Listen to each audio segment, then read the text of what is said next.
एक SDM officer अपनी सहेली की शादी में जा रही थी। उसने आम लड़की की तरह कपड़े पहने हुए थे। ना कोई सरकारी गाड़ी, ना कोई सुरक्षा। बस एक आम लड़की की तरह मोटरसाइकिल चला रही थी। जब वो हसनाबाद शहर के पास पहुंची तो आगे एक पुलिस चेक पोस्ट दिखाई दिया। वहां 3-4 पुलिसकर्मी चेक पोस्ट के बाहर सड़क पर खड़े थे। उनके बीच में इंस्पेक्टर प्रोसेसजीत अपनी वर्दी में खड़ा था। उसने हाथ में लाठी उठाकर लड़की को रुकने का इशारा किया। लड़की ने मोटरसाइकिल सड़क से किनारे लगाई और खड़ी हो गई। इंस्पेक्टर ने सख्त आवाज में पूछा, कहाँ जा रही हो? लड़की ने बहुत शांत स्वर में जवाब दिया, एक सहेली की शादी है, वहीं जा रही हूं। इंस्पेक्टर प्रोसेसजीत ने उसे सिर से पांव तक देखा। वो 28 साल की एक खूबसूरत महिला थी।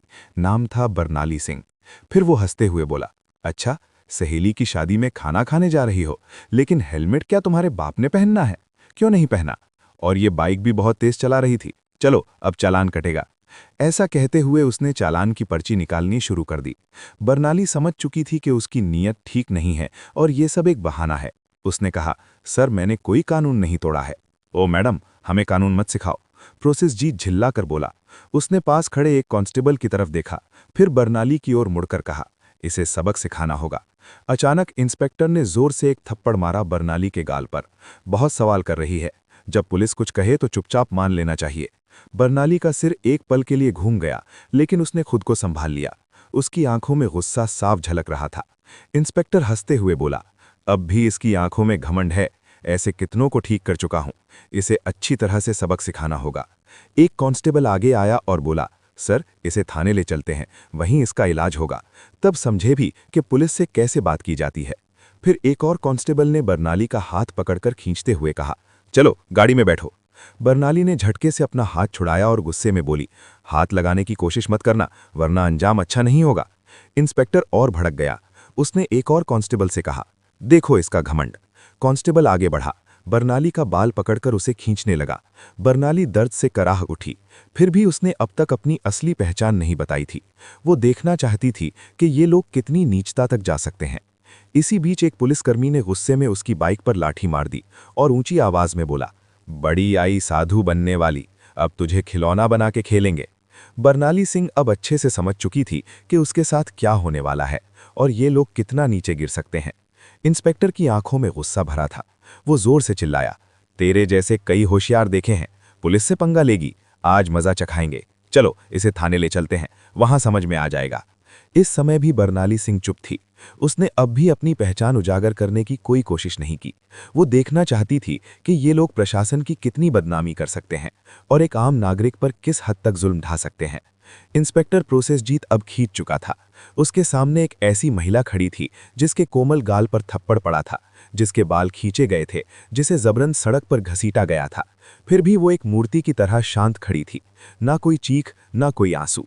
इंस्पेक्टर प्रोसेसजीत सोच रहा था, थाने पहुंचते ही देखता हूं इस जिद्दी और घमंडी औरत का इलाज कैसे किया जाए।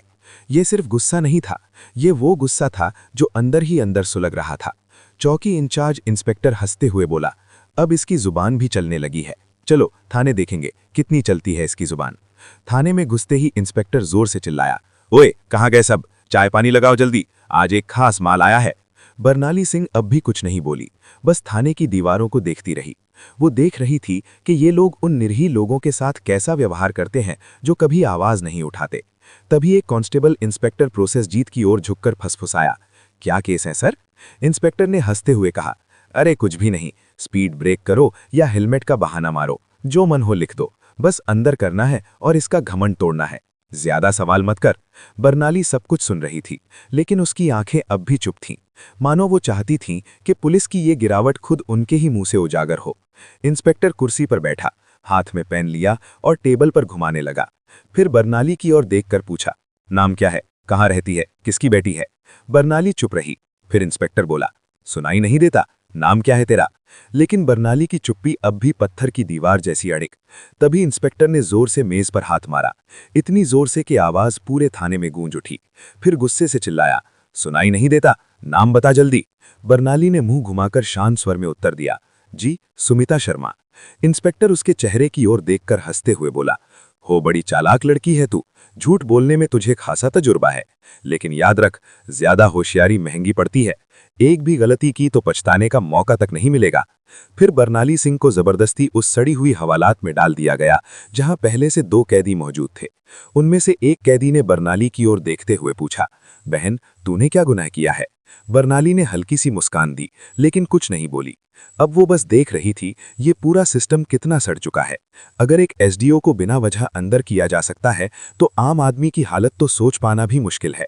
अब वो उस कोठरी के कोने में बैठी थी, सब कुछ देख रही थी, सुन रही थी और हर एक हरकत को समझ रही थी। उधर इंस्पेक्टर प्रोसेसजीत एक झूठी रिपोर्ट बना रहा था। उसने आदेश दिया, इसके ऊपर चोरी और ब्लैकमेलिंग का केस ठोक दो, और फाइल पर हाथ मारते हुए बोला, चलो जल्दी। एक कांस्टेबल ने हिचकते हुए पूछा, लेकिन सर बिना सबूत? प्रोसेसजीत हंसते हुए बोला, इस थाने में सबूत लाए नहीं जाते, बनाए जाते हैं। कुछ देर बाद एक कांस्टेबल कोठरी में आया और बरनाली के कंधे पर जोर से हाथ मारा। तभी इंस्पेक्टर प्रोसेसजीत ने भी हाथ उठाया ही था कि तभी दरवाजे पर एक भारी कड़क आवाज गूंजी, रुको। सभी लोग घूमकर दरवाजे की ओर देखने लगे। वहां सीनियर इंस्पेक्टर संजय वर्मा खड़ा था। उसकी छवि बाकी अफसरों से कुछ बेहतर मानी जाती थी। वो अंदर झांका और महिला की हालत देखकर उसके माथे पर बल पड़ गया। उसने सख्त स्वर में पूछा, ये सब क्या हो रहा है? प्रोसेसजीत हंसते हुए बोला, कुछ नहीं सर, एक छोटा सा केस है, बस सड़क की औरत ज्यादा अकड़ दिखा रही थी, सबक सिखा रहा हूं। संजय ने बरनाली को ध्यान से देखा। उसका व्यवहार किसी आम महिला जैसा नहीं लग रहा था। उसने पूछा, इसका अपराध क्या है? प्रोसेसजीत थोड़ा घबरा गया और बोला, अब सर चेकिंग में बदतमीजी कर रही थी। अब संजय को शक होने लगा। उसने सीधे पूछा, तुम्हारा नाम क्या है? बरनाली फिर भी चुप रही। प्रोसेसजीत हंसते हुए बोला, देखिए सर, नाम भी नहीं बता रही है। अब संजय पूरी तरह सतर्क हो गया। उसने सख्त आदेश दिया, इसे अलग कोठरी में रखो, अकेले। प्रोसेसजीत चौंक गया, लेकिन सर, संजय ने कठोरता से कहा, मैं खुद इसके पास रहूंगा। उसके आदेश पर बरनाली को एक और अलग कोठरी में ले जाकर बंद किया गया। वो कोठरी पहले वाली से भी ज्यादा बदबूदार और अंधेरी थी। बरनाली ने चारों ओर नजर दौड़ाई। एक कोने में एक टूटी हुई मेज पड़ी थी और पास ही एक जंग लगी लोहे की छड़। अब वो इस सड़े गिले सिस्टम का असली चेहरा और भी करीब से देख रही थी। हर एक पल उसकी आंखें ये समझ रही थीं, कानून अब सिर्फ फाइलों तक सीमित रह गया है। इसी बीच एक पुलिसकर्मी दौड़ते हुए आया और बोला, सर, बाहर एक बड़ी गाड़ी खड़ी है। प्रोसेसजीत चौंक गया, पूछा, कौन सी गाड़ी? कांस्टेबल घबराते हुए बोला, सर, सरकारी गाड़ी। प्रोसेसजीत तुरंत बाहर गया। गाड़ी के अंदर झांकते ही उसके होश उड़ गए। वो भागकर वापस आया और धीमी आवाज में बोला, सर। प्रोसेसजीत झुंझलाकर बोला, क्या हुआ, कौन आया है? कांस्टेबल कांपते हुए बोला, सर, कमिश्नर साहब आए हैं। प्रोसेसजीत का चेहरा पड़ गया। सीनियर इंस्पेक्टर संजय वर्मा भी सतर्क हो गया। अब मामला सीधे ऊपर तक पहुंच चुका था। कमिश्नर साहब थाने में दाखिल हुए। उनकी आंखों में गुस्सा साफ झलक रहा था। उन्होंने प्रोसेसजीत की ओर देखकर सख्त स्वर में पूछा, इंस्पेक्टर प्रोसेसजीत, ये क्या तमाशा चल रहा है यहाँ? प्रोसेसजीत घबरा गया और बोला, कुछ नहीं सर, एक छोटा सा केस है बस। कमिश्नर साहब ने टेबल से फाइल उठाई और ध्यान से पढ़ने लगे। उनके माथे पर शिकन आ गई। फिर वो कोठरी की तरफ झांकी और बोले, ये कौन है?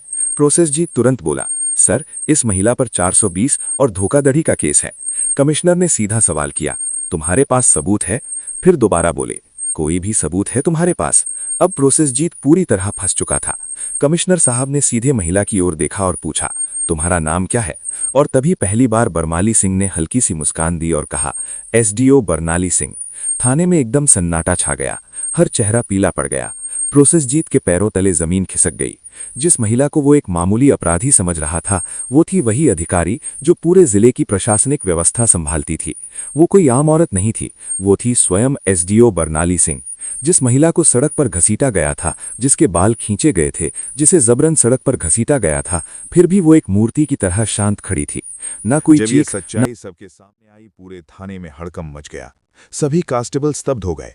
कमिश्नर साहब ने तेज गुस्से से भरी नजर से इंस्पेक्टर प्रोसेनजीत की ओर देखा और गरजते हुए बोले, प्रोसेनजीत, तुझमें इतनी हिम्मत आई कैसे कि तू एक सीनियर ऑफिसर पर झूठा आरोप लगाने की जुर्रत कर बैठा? प्रोसेनजीत कुछ बोलने की कोशिश कर ही रहा था कि तभी पास में खड़े सीनियर इंस्पेक्टर संजय वर्मा जोर से बोले, सर, मैंने पहले ही कहा था कि यहाँ कुछ न कुछ गड़बड़ है। अब प्रोसेनजीत पूरी तरह अकेला पड़ चुका था। तभी पहली बार बरनाली सिंह ने अपनी शांत लेकिन दृढ़ आवाज में सीधा फैसला सुना दिया, प्रोसेनजीत, अब तेरी नौकरी गई, तेरा सस्पेंशन पक्का और तेरे खिलाफ अब केस भी चलेगा। ये सुनते ही प्रोसेनजीत का चेहरा जैसे सफेद पड़ गया। सांस अटकने लगी। बाकी पुलिसकर्मी भी उससे नजरें चुराने लगे। संजय वर्मा ने तुरंत आदेश दिया, हवलदार साहब, इसे पकड़ो और लॉकअप में डालो। लेकिन तभी प्रोसेनजीत ने अपनी जेब से एक मुड़ा हुआ कागज निकाला और मुस्कुराते हुए बोला, रुको मैडम, ये पहले देख लो, फिर जो करना हो कर लेना। उसने कागज आगे बढ़ाया। कमिश्नर और बरनाली दोनों की नजरें एक साथ उसकी ओर गईं। प्रोसेनजीत बोला, ये लो मेरा ट्रांसफर ऑर्डर। 3 दिन पहले ही मेरा तबादला हो चुका है। अब चाहे तुम जितना भी गुस्सा करो, मुझे नौकरी से नहीं निकाल सकती। पूरे थाने में फिर एक बार सन्नाटा छा गया। बरनाली ने वो कागज हाथ में लिया और ध्यान से पढ़ा। कमिश्नर ने संजय वर्मा की ओर तीखी नजर डालते हुए कहा, जाओ देखो ये कागज असली है या सिर्फ दिखावा। संजय ने कंप्यूटर रिकॉर्ड खंगाला और फिर सिर उठाकर बोला, सर ये असली है, लेकिन अब तक इसने नए इंस्पेक्टर को चार्ज नहीं सौंपा है। यानी अभी तक यहाँ का आधिकारिक इंस्पेक्टर यही है और सारे कुकर्म इसी के कार्यकाल में हुए हैं। अब इसे कोई नहीं बचा सकता। बरनाली सिंह ने प्रोसेनजीत की आंखों में आंखें डालकर कहा, अब तेरा नया ठिकाना वहीं होगा जहां तू दूसरों को डाला करता था। कमिश्नर ने भी सिर हिलाकर उसकी बात पर अपनी मोहर लगा दी। जैसे ही 2 कांस्टेबल उसे पकड़ने आगे बढ़े, प्रोसेनजीत फिर से चाल चल गया और जोर से बोला, रुको मैडम, मैं अकेला नहीं हूं। क्या आपको लगता है कि सारा दोष सिर्फ मेरा है? फिर वो थाने के बाकी पुलिस वालों की ओर इशारा करते हुए बोला, ये सब मेरे साथ थे, ऊपर तक सब शामिल हैं। इतना कहते ही कुछ पुलिसकर्मियों के चेहरों का रंग उड़ गया। सीनियर इंस्पेक्टर संजय वर्मा हालात को भांपकर एक एक करके सभी की ओर शक की नजरों से देखने लगे। बरनाली सिंह ने शांत लेकिन दृढ़ स्वर में कमिश्नर की ओर देखते हुए कहा, अब इस पूरे थाने को साफ करना होगा, कोई नहीं बचेगा। कमिश्नर ने भी सिर हिलाते हुए कहा, जो हुक्म मैडम, अब एक एक करके सबका हिसाब लिया जाएगा। ये बात मुंह से निकलते ही थाने के भीतर बिजली सी गिर गई। थाने के बाहर कुछ पत्रकार पहले से खड़े थे। उन्हें पहले से ही शक था कि थाने के अंदर कोई बड़ा घोटाला चल रहा है। जैसे ही उन्हें खबर मिली कि पूरा थाना लाइन हाजिर किया गया है, उन्होंने तुरंत मोबाइल से ब्रेकिंग न्यूज वायरल करना शुरू कर दिया। उसी वक्त एक चमचमाती गाड़ी थाने के सामने आकर रुकी। दरवाजा खुला और स्वयं एसपी साहब बाहर आए। चारों ओर नजर दौड़ाई, हर चेहरे पर हवाइयां उड़ रही थीं। थाने के सारे अफसर एक तरफ चुपचाप खड़े थे। एसपी साहब ने तीखे स्वर में पूछा, यहां कब से तमाशा चल रहा है? लेकिन कमिश्नर और थाना इंचार्ज दोनों एकदम चुप थे। तभी बरनाली सिंह ने सीधे एसपी की आंखों में आंखें डालकर कहा, क्या तुम्हें लगता है तुम बच जाओगे? संजय वर्मा तुरंत एक फाइल निकालकर बरनाली सिंह के हाथ में थमा दी। ये वही फाइल थी जिसमें एसपी साहब के सारे काले कारनामों का पर्दाफाश है। बरनाली ने वो फाइल एसपी साहब की ओर बढ़ाते हुए कहा, लो देखो, इसमें तुम्हारे हर गुनाह का कित्ता चिट्ठा है। एसपी साहब के माथे से पसीना बहने लगा। कमिश्नर ने बिना एक पल गवाए तेज आवाज में आदेश दिया, पकड़ो इसे, तुरंत गिरफ्तार करो। पूरा थाना स्तब्ध रह गया। इतने बड़े अफसर को किसी ने पहली बार खुलेआम इस तरह चुनौती दी थी। एसपी की गिरफ्तारी के साथ ही पूरे जिले में तूफान आ गया। मामला दिल्ली तक पहुंच गया।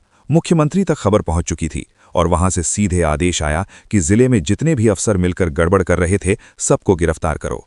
अगले 2 ही दिनों में पूरे जिले से 40 से ज्यादा पुलिस अफसर, 10 से ज्यादा बड़े अधिकारी और कुछ राजनीतिक नेता भी गिरफ्तार कर लिए गए। हसनाबाद जिले की हवा ही बदल गई। अब चारों तरफ सिर्फ एक ही नाम था, एसडीओ बरनाली सिंह। उनकी ईमानदारी और साहस की चर्चा हर जुबान पर थी। वो महिला जिसने पूरे सड़े गले सिस्टम को हिलाकर रख दिया था। अब प्रशासन में एक नई गति, एक नई सोच और सबसे अहम एक नया डर आ गया था। अब कोई भी ये नहीं कह सकता था मुझे कुछ नहीं होगा। बरनाली सिंह का काम पूरा हो चुका था। उन्होंने साबित कर दिया था, अगर मन साफ हो, नीयत सच्ची हो, तो पूरा देश भी सुधारा जा सकता है। अगर आपने वीडियो को यहाँ तक देखा है तो प्लीज़ एक लाइक ज़रूर करें और चैनल को